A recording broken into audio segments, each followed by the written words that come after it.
Si Juan at ang Alimango.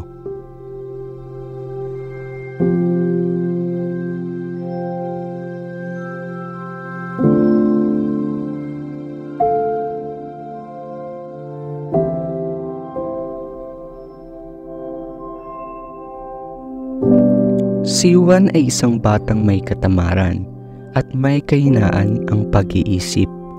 Gayunpaman, siya ang nag-iisang kasama ng kanyang ina, kung kaya't siya lamang ang nauutusan nito. Minsan ay inutusan ni Aling Maria ang anak. Juan, ipagbili mo sa palengke ang mga nagawa nating palayok. Kailangang maging pera ito. Opo, magalang na sagot ni Juan.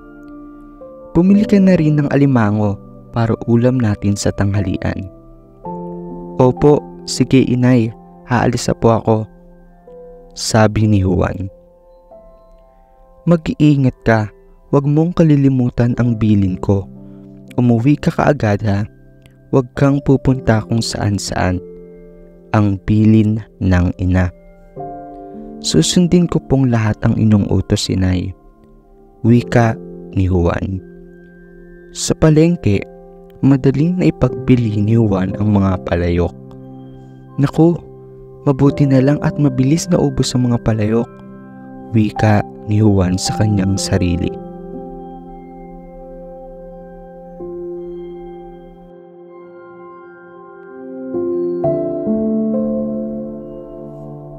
Hindi nag-aksaya ng oras si Juan.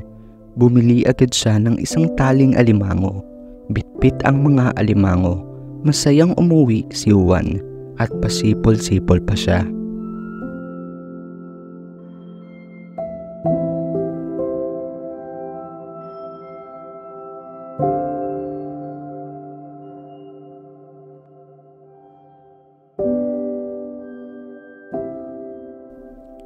Sa daan ay nakasalubong ni Juan ang isang matandang lalaki.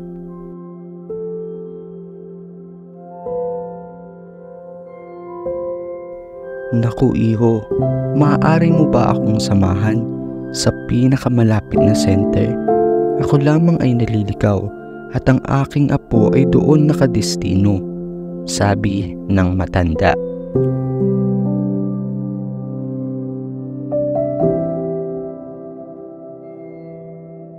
Aba, opo, walang atubiling sagot ni Juan. Pero teka, paano kaya ang mga alimangong ito? Bulong niya sa kanyang sarili. Tiyak na hinihintay na ito ni nanay para lutuin sa aming tanghalian. Saglit na nag-isip si Juan. Alam ko na. Sandali lang po, lolo. Binuksan ni Juan ang supot na hawak at kinausap ang mga alimango. O, kayo, hihintayin na kayo ni nanay. Mayroon lamang akong sasamahan. May mga pa naman kayo, kaya mauna na kayo sa akin sa bahay. Sundan lamang nyo ang landas na ito. Pagdating sa dulo ay kumaliwa kayo.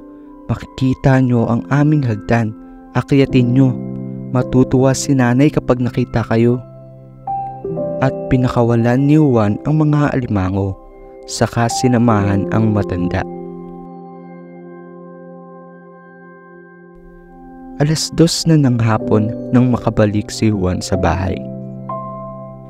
Juan, bakit ngayon ka lang? Nasaan ang alimango? Ang magkasunod na tanong ni Aling Maria. Bakit inay? Wala pa po ba? Kanina ko pa po pinauwi. Pinakawalan ko sila at ang sabi ko sa kanila ay mauna na silang umuwi. May tinulungan lamang akong matandang naligaw. Sinamahan ko po siya sa center sa bayan. Maliwanag naman po ang binigay kong direksyon sa kanila. Pangangatwiran ni Juan. Nagagalit man ay napakamot na lamang ng ulo ang ina.